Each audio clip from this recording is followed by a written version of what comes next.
आजकल का जिस तरह का समय चल रहा है या जिस तरह का माहौल चल रहा है, ये तो मैं आजकल हम लोग अपने जो इमोशनल है, अपने जो कंट्रोलिंग सिस्टम है, उस पे कंट्रोल नहीं कर पा रहे हैं। क्योंकि मैंने देखा है कि जब मैं किसी रीज़न से हॉस्पिटल गई, मात्र 23 या मात्र सिर्फ 17 या 16-17 के साल की लड़के-लड़कियाँ डिप्रेशन के शिकार में हॉस्पिटल के सामने लाइन लगा के बैठे हैं।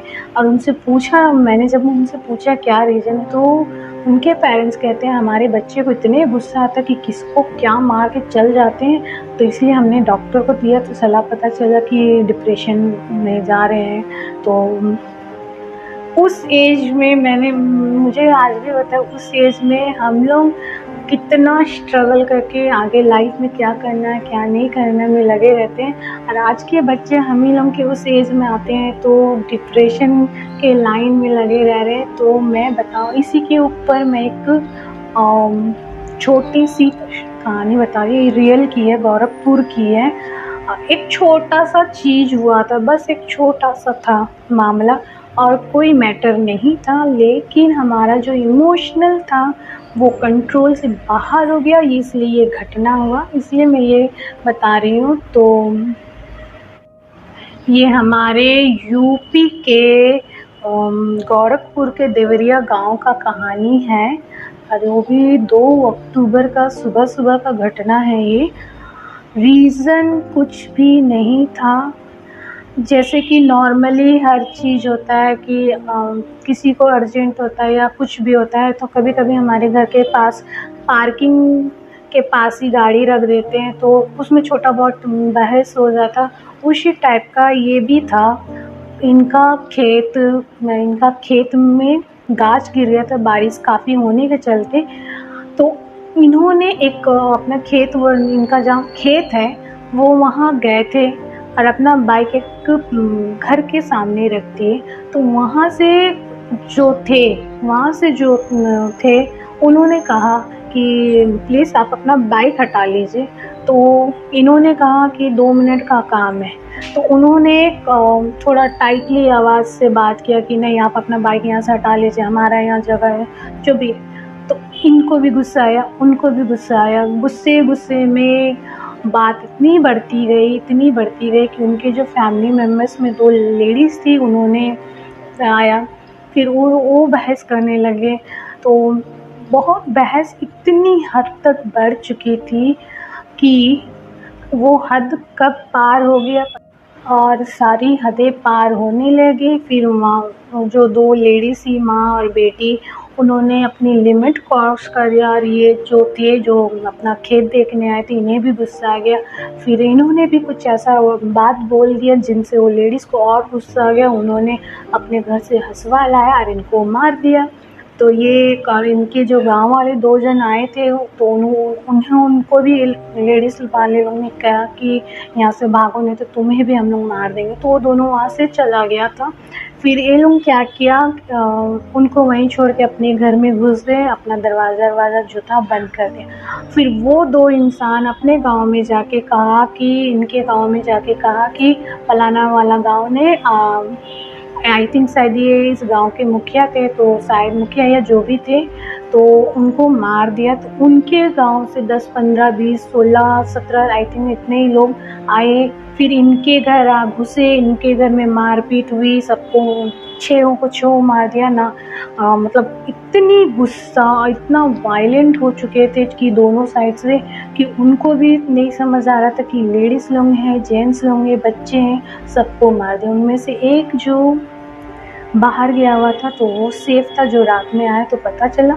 और उसमें एक छोटा सा बच्चा भी था, कम से कम 14 या 15 साल का बच्चा था, जो पूरी तरह से घायल हो चुका था।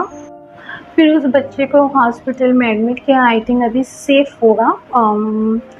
तो ये स्टोरी मैंने इसलिए बताया, मुझे ये स्टोरी इसलिए बताना पड़ा क्योंकि आजकल जो हम लोग का ये ब्रेन जो है ना वायलेंट हो जा रहा है। छोटी छोटी चीज़ों में हम लोग इतने वायलेंट हो जाते हैं, इतने वायलेंट कि हम कब क्राइम कर रहे हैं या हमारे हाथ से कब क्राइम हो जा रहा है या हम कब जानवर बन जा रहे इंसान से पता ही नहीं चलता, क्योंकि मैटर कुछ बड़ा नहीं था। अगर उन्होंने बाइक रखा तो अगर उनको पसंद नहीं आया, उन्होंने कहा कि यहाँ से हटा लो, अगर वो वहाँ से हटा के यहाँ रख लेते तो बहस होता नहीं। या तो वो बोलते अच्छा छोड़ो रहने दो, बाइकें तो रखा अपना काम करेगा चल देगा। अगर ये चीज़ दोनों साइड से शांति दिमाग में सोच के रहते तो बहस होने का कोई मैटर नहीं था।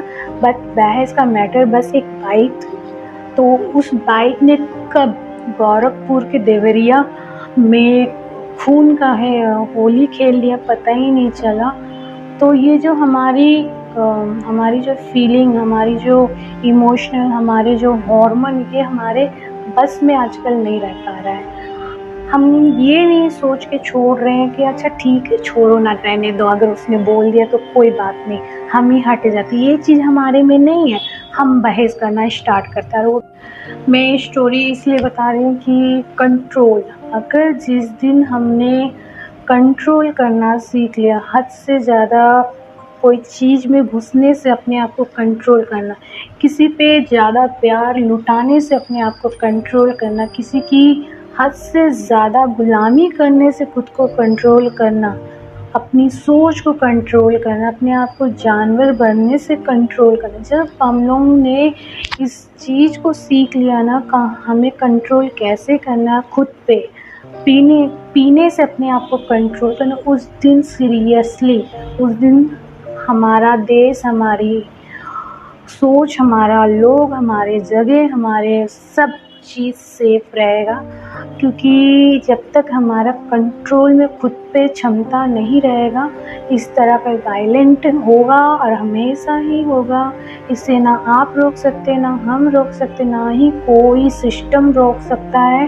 क्योंकि आपकी जो सोच है, आपकी जो क्षमता है, ये कब वायलेंट हो जाती है और हमारा सबसे बड़ा दुश्मन हम खुद ही होते हैं। हमारी जो सोच होता है, हमारी जो सोचने की क्षमता होती है, हमारे जो लोगों के प्रति, तो उन सारे चीज़ों को हम लोग अनबैलेंस कर देते हैं। जब ये सारी चीज़ें बैलेंस में चलेगी, कोई क्राइम भी नहीं होगा।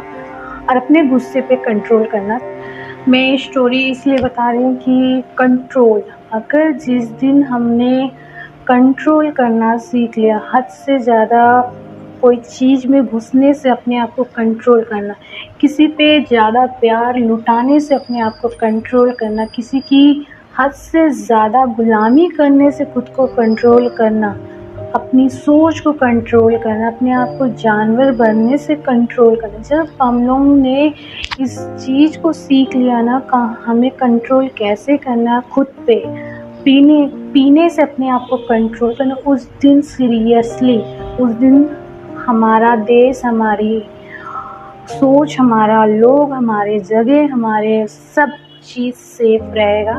क्योंकि जब तक हमारा कंट्रोल में खुद पे क्षमता नहीं रहेगा, इस तरह का वायलेंट होगा और हमेशा ही होगा।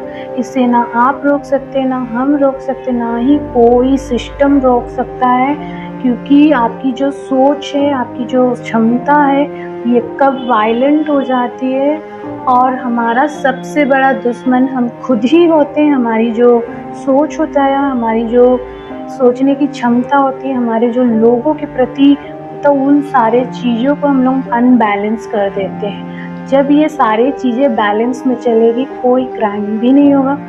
और अपने गुस्से पे कंट्रोल करना, प्लीज़ मेरे चैनल को सपोर्ट कीजिए। मैं ऐसे ही बहुत सारे मोटिवेशन वीडियोस और स्टोरीज़ लेते आऊँगी, जिसके चलते लोगों में अच्छी सोच और अच्छी चीज़ें आए।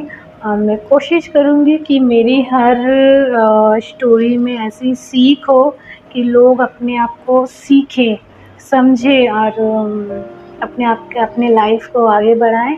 तो प्लीज़ मेरे इस छोटी सी शुरुआत को आप लोग सबका सपोर्ट चाहिए। तो प्लीज़ मेरे इस पेज को आप लोग सपोर्ट कीजिए। मेरा असली ओरिजिनल पेज श्रीलता से है, जो मैं मेंशन हमेशा करती हूँ। तो प्लीज़ मेरे हर चैनल को सपोर्ट कीजिए। मैं यूट्यूब में भी हूँ और मैं इंस्टाग्राम में भी हूँ।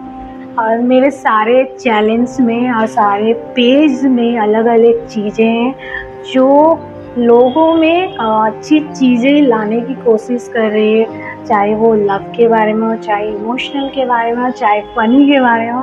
क्योंकि मैंने ज़िंदगी में हमेशा एक चीज़, एक अनुभव से सीखा है कि ज़िंदगी में कुछ भी हो जाए, अपने होठों से स्माइल कभी भी नहीं जाना देना चाहिए। तो मैं वैसे ही हूँ, बहुत सिंपल हूँ। प्लीज़ मेरे चैनल को